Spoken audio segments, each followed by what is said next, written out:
5 अगस्त 2019 को एक हिस्टोरिक फैसला लिया गया था। जम्मू कश्मीर से आर्टिकल 370 को हटा दिया गया। उसके साथ साथ जम्मू कश्मीर स्टेट थी, उसको रीऑर्गेनाइजेशन एक्ट के तहत यूनियन टेरिटरी में उसको चेंज कर दिया गया। और उसके बाद भारतीय जनता पार्टी द्वारा ये दावे किए जा रहे थे, ये कहा जा रहा था कि डेवलपमेंट का एक नया फ़ेज़ आएगा। क्या वो डेवलपमेंट का नया फ़ेज़ आया? इस सब पर आज हम बातचीत करेंगे और बातचीत में हमारे साथ मौजूद हैं Jammu Kashmir national panthers party के प्रेसिडेंट बलवंत सिंह मंगोटिया जी। सबसे पहले मंगोटिया साहब, आपका स्वागत है। धन्यवाद। Thank you very much. Sir, 1 साल होने वाला है, धारा 370 को हटा दिया गया था 5 अगस्त को। डेवलपमेंट का नया फेज़ आएगा, इस तरह की बातें भारतीय जनता पार्टी द्वारा की जा रही थी। क्या लगता है कितने % खरी उतरी है भारतीय जनता पार्टी? देखिए, डेवलपमेंट की अगर बात करें तो डेवलपमेंट जो है बिल्कुल रुकी पड़ी है। और इसमें हमने, चूँकि हमारा तो टाई अप रहता है कंसर्न एजेंसीज़ के साथ, जो गवर्नमेंट की एजेंसीज़ हैं, जो प्राइवेट एजेंसीज़ काम कर रही हैं, तो हमारा दोनों के साथ, क्योंकि लोग जब आते हैं तो हम जब पूछते हैं कि आखिर काम की क्या वजह है, तो जो डिपार्टमेंट है वो बहाना लगाता है कि कॉन्ट्रैक्टर की प्रॉब्लम है। जब कॉन्ट्रैक्टर से बात करते हैं, एग्जीक्यूटिंग एजेंसी से बात करते हैं, तो उनका ये कहना है कि फ़ंड्स नहीं आ रहे हैं हमें। तो नेचुरली अगर उनको फिर अगर जैसे मैं पिछले अभी कुछ देर पहले किसी एक एजेंसी की शिकायत आई थी, मैं उनके पास बैठा था, कहते जी हमें ऑफिसर्स का बड़ा प्रेशर है कि फ़लाँ ब्रिज तो आप कंप्लीट करो। लगभग 7 करोड़ की उसकी कास्ट है, 1 करोड़ पे हमें मिला है और उसमें हमने 80% काम किया है। तो हमें कहते कंप्लीट करो, तो कंप्लीट करके अब 1 करोड़, जब 7 करोड़ का है तो 6 करोड़ पेंडिंग है, तो कैसे कंप्लीट करेंगे? तो इस तरीके की प्रॉब्लम एक एजेंसी की नहीं, हर एजेंसी की है। तो इसलिए मैं कहना चाहूँगा कि जो डेवलपमेंट का फेज़ है, तो ये नया प्रोजेक्ट तो हमें कोई देखने को मिला नहीं। और जो पुराने ऑनगोइंग प्रोजेक्ट थे उसमें भी आप बिल्कुल काम आपका स्लो है, उसमें भी कोई आउटपुट जो है देखने को मिल नहीं रही है। तो इसलिए मैं ये कहना चाहूँगा कि जब से ये 5 अगस्त का जिस दिन यूटी का दर्जा मिला, उसके बाद कोई नई चीज़ देखने को जम्मू कश्मीर में मिली नहीं है हमें। स्टेटहुड को लेकर नेशनल पैंथर्स पार्टी द्वारा डिमांड की जा रही है कि स्टेटहुड वापस मिलना चाहिए। हाल ही में नेशनल कॉन्फ्रेंस द्वारा भी एक स्टेटमेंट आई है। उमर अब्दुल्ला ने यह कहा है कि जब तक स्टेटहुड नहीं मिलती जम्मू कश्मीर को, तो वो किसी भी असेंबली इलेक्शन के बीच में नेशनल कॉन्फ्रेंस कंटेस्ट नहीं करेगी। नेशनल पैंथर्स पार्टी का क्या स्टैंड है? क्या अगर कमिंग टाइम में इलेक्शंस होते हैं तो आप स्टेटहुड का अगर दर्जा नहीं मिलता तो कंटेस्ट करेंगे? देखिए, अभी कमिंग इलेक्शन के ऊपर कोई अभी जिक्र करना, उसका डिसीजन करना, मुझे लगता है ये अभी बड़ा जल्दबाजी होगा, प्री मैच्योर फैसला होगा। इलेक्शन कब होंगे, कितनी देर बाद होंगे, तो ये अभी लंबा समय है। तो लेकिन मैं ये कहना चाहूँगा कि स्टेटहुड की अगर बात करें तो पैंथर्स पार्टी का, ये तो लोग अभी मांगने लगे हैं, लेकिन हम पैंथर्स पार्टी का रीऑर्गेनाइजेशन की बात करें, जो reorganisation act ultimately government of India ने वही करना पड़ा जो पैंथर्स पार्टी का फार्मूला था, जो पिछले लगभग 40 वर्षों से पैंथर्स पार्टी ये हर नुक्कड़ कोने में जाके, हर केंद्र में जो भी सरकार आई, जो भी पॉलिटिकल लीडरशिप आई, तो उनके साथ हमने ये फार्मूला रखा कि रीऑर्गेनाइजेशन ही एकमात्र विकल्प है जम्मू कश्मीर की समस्या का समाधान करने का। लेकिन उस रीऑर्गेनाइजेशन एक्ट जो था, लगभग उन्होंने जो है ठीक किया, लेकिन उसमें जो एक सबसे बड़ी प्रॉब्लम उन्होंने क्रिएट कर दी कि इसको यूटी का दर्जा दे दिया। हमने ये कहा था कि इसको रीऑर्गेनाइजेशन के तहत जो हमारा फार्मूला था कि जम्मू को अलग स्टेट, कश्मीर को अलग स्टेट, दोनों के मुख्यमंत्री लगे और एक गवर्नर होना चाहिए, एक फेडरल असेंबली लगे जो साल में इकट्ठी लगे पूरी स्टेट की, लेकिन अपनी नौकरियाँ अपनी, फंड्स अपने, डेवलपमेंट अपनी और पॉलिटिकल पावर अपनी। तो हम किसी का, ये अक्सर जम्मू से आवाज़ उठती है कि कश्मीर के जो पॉलिटिकल पार्टीज़ हैं, लीडर्स हैं, हमारा हिस्सा खा गए, तो हमारी नौकरियां खा गए। तो ये बात तभी ख़त्म होगी।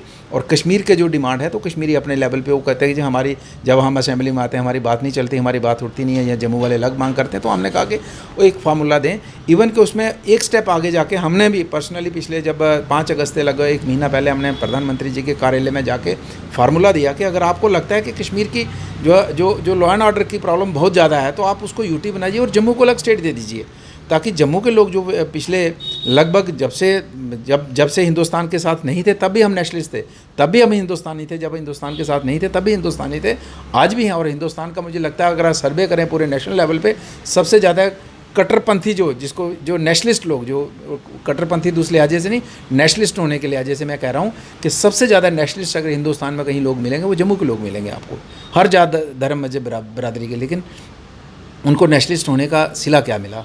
उनको एक स्टेट से एक अलग कंट्री थी, कंट्री से स्टेट पे आए और स्टेट से हम एक यूटी पे आ गए हम। तो इसलिए मैं ये कहना चाहूँगा कि ये जो 5 अगस्त का जो वाक़या है, ये हमारे लिए एक मैं कहूँगा कि एक बुरे सपने जैसा है।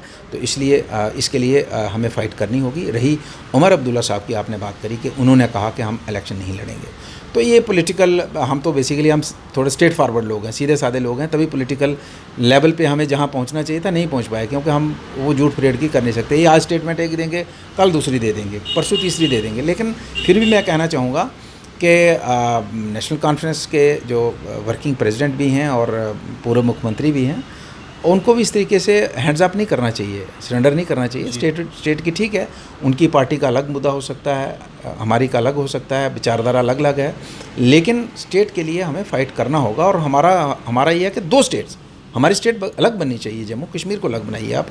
और इसके लिए अगर स्टेट का दर्जा वापस नहीं मिलता और जम्मू को अलग स्टेट नहीं बनाया जाता, तो आने वाला समय हमारा, मुझे नहीं लगता ज़्यादा फ्यूचर हमारा ब्राइट है। मैं ये कहना चाहूँगा, यूथ नेशन का फ्यूचर होता है, और कहीं ना कहीं जम्मू कश्मीर का जो यूथ है वो सड़कों पर है, बहुत सारे इश्यूज़ को लेकर वो सड़कों पर है। कुछ अगर जॉब कर रहे हैं, कॉन्ट्रेक्चुअल हैं, वो लोग परेशान हैं, वो लोग प्रोटेस्ट कर रहे हैं। कुछ लोग इंतज़ार कर रहे हैं कि काफ़ी देर से पोस्ट नहीं निकाली गई। तो नेशनल पैंथर्स पार्टी किस तरह से इस सब को देखती है? देखिए, अगर आप बात करें, अगर रिकॉर्ड देखेंगे, पैंथर्स पार्टी को जब 2002 में सिचुएशन ऐसी बनी कि हमारे 4 MLAs बने और सरकार हमारे बगैर नहीं बन सकती थी, और सरकार में जाने का मौका मिला। हमने कहा कि इलेक्शन जो है हमारी वजह से सरकार नहीं बनती है, इलेक्शन दोबारा हो तो ये हमारी आम पब्लिक के ऊपर एक बहुत बड़ा बर्डन बनेगा।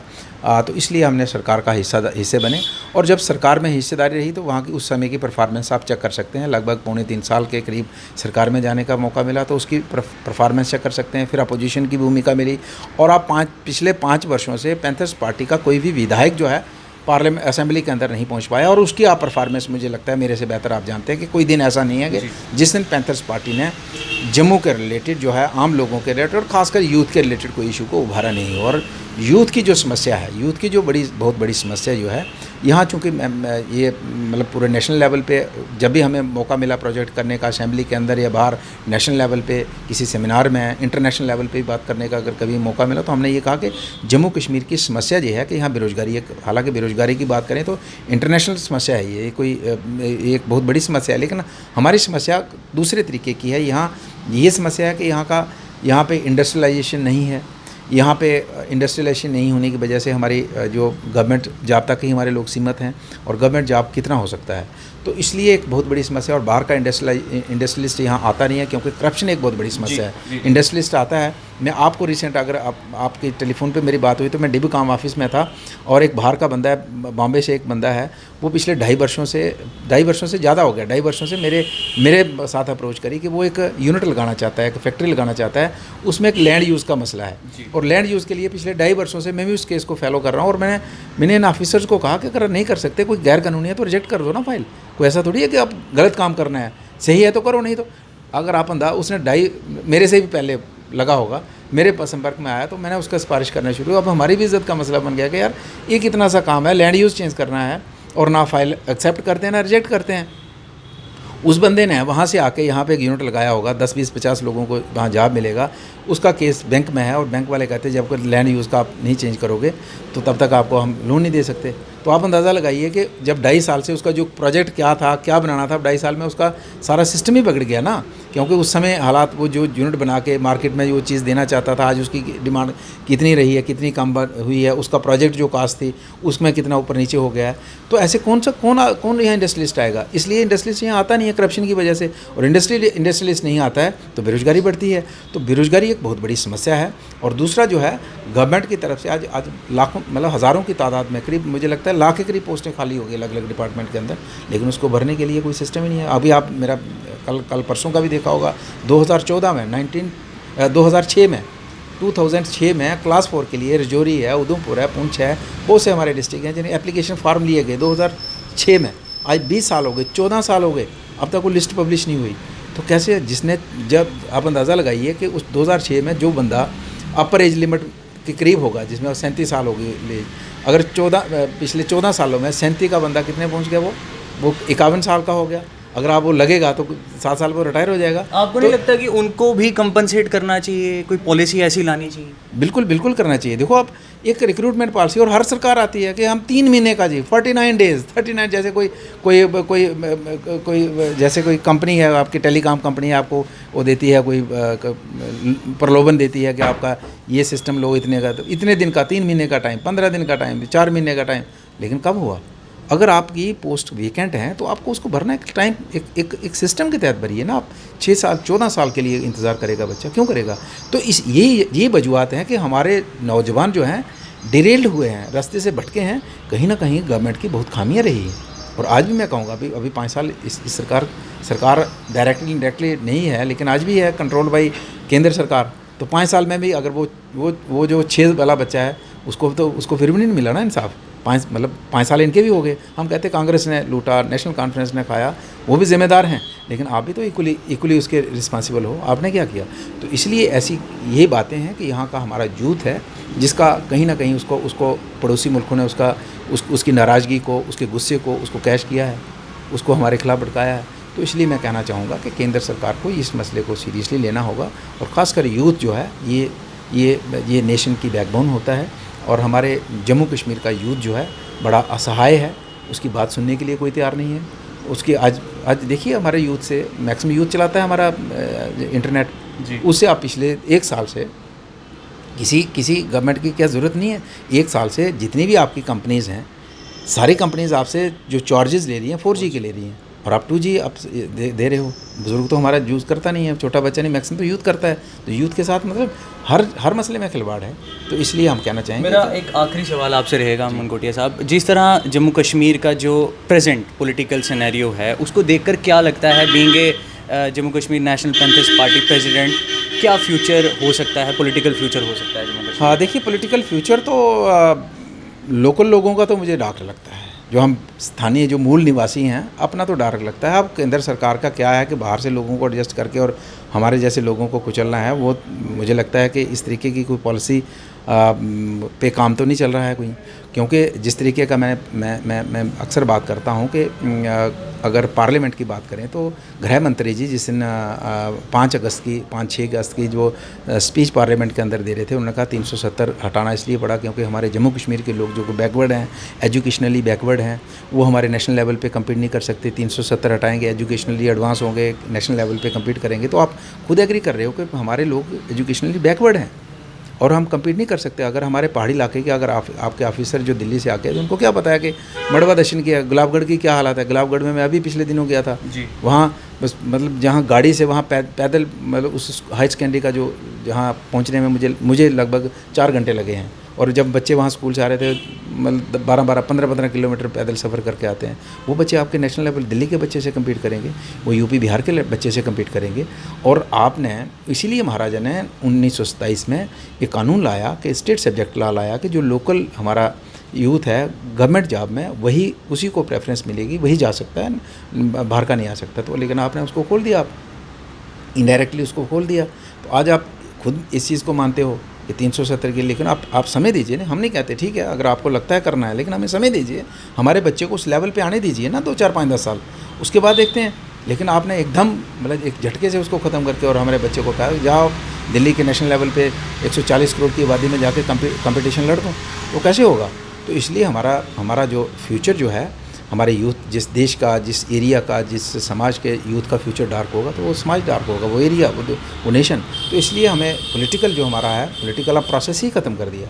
मतलब मैं आपको अब अंदर की बात बताऊं कि आज की डेट में पजामा कुर्ता लगा के मैं किसी ऑफिस में जाता नहीं हूँ। मुझे लगता है कि पजामा कुर्ता देख के ऑफिसर थोड़ी सी मतलब थोड़ा सा डिग्रेडेड समझते हैं कि मतलब समझे ना कि मतलब अब सिस्टम ही ऐसा हो गया कि अब शर्म आती है यार कि मतलब इस तरीके से हमारे पॉलिटिकल सिस्टम को मतलब आपने झिझोड़ के रख दिया, उसको बिल्कुल मतलब ख़त्म करके रख दिया कि आप मतलब किसी को बताना भी कि मैं पॉलिटिकल आदमी हूँ तो शायद मतलब मुझे लगता है कि लीडर संकोच करते होंगे आज की डेट में। मतलब इतना और ये डेमोक्रेसी है, लोकतंत्र है, ये ठीक है आज आपके पास पावर है आप दबा लीजिए, लेकिन लोकतंत्र के लिए तो हमारे लाखों लोगों ने कुर्बानी दी, हमारे युवाओं ने कुर्बानी दी है। ऐसे आज़ादी नहीं मिली है, ये लोकतंत्र ऐसे नहीं मिला है हमें, इसके लिए कुर्बानी दी। और इस लोकतंत्र के ढांचे को आप ध्वस्त कर देंगे, आप ख़त्म कर देंगे, कैसे हो सकता है? तो इसलिए ये गलत है। लोकतांत्रिक ढांचा इस हिंदुस्तान की शान है, हिंदुस्तान की पहचान है दुनिया में। और इस ढांचे को अगर आप जिसको ताज कहते हैं हिंदुस्तान का, जम्मू कश्मीर, वहाँ से आप इस ढांचे को ख़त्म करने की कोशिश करेंगे तो ये जो समस्या आप कहते हैं हल करेंगे, समस्या हल नहीं होगी, डबल समस्या बढ़ेगी, 4 गुना बढ़ेगी। तो इसलिए मैं कहना चाहूँगा केंद्र सरकार में जो पावर की पार्टी है उनको कहना चाहेंगे हम, तो इस तरीके से आप पॉलिटिकल सिस्टम को उसको कमज़ोर मत कीजिए। ये आपके हित में है, ये हमारे हित में है, ये आम नागरिक के हित में और देश के हित में है। तो इसलिए इसको स्ट्रेंथन कीजिए और इस सिस्टम को मजबूत कीजिए। और आने वाले समय में बाकी जो समस्या हैं तो वो तो पॉलिटिकल सिस्टम में पॉलिटिकल लोग ही करेंगे। इसमें जो पॉलिटिकल समस्या है तो कोई थानेदार तो उसको हल करेगा नहीं, कोई डिप्टी कमिश्नर हल करेंगे, हम ही लोग करेंगे ना। लेकिन हम लोगों को आप कुचल के रख देंगे और आप डीसी की कुर्सी पे बैठ के फैसला करवाएंगे तो कैसे एक्सेप्टेबल होगा। वो तो गैस भरती जाएगी ना सिलेंडर में और अल्टीमेटली एक दिन फटेगी।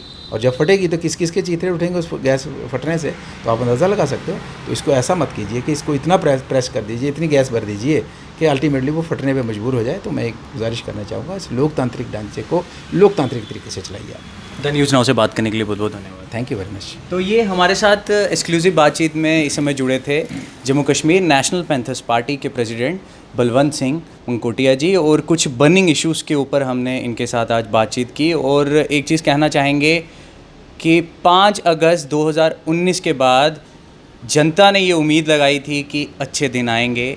क्या वो अच्छे दिन आए? कमेंट सेक्शन में कमेंट करना ना भूलिएगा। कैमरामैन साहिल के साथ मैं Somil Abrol, the news now, Jammu.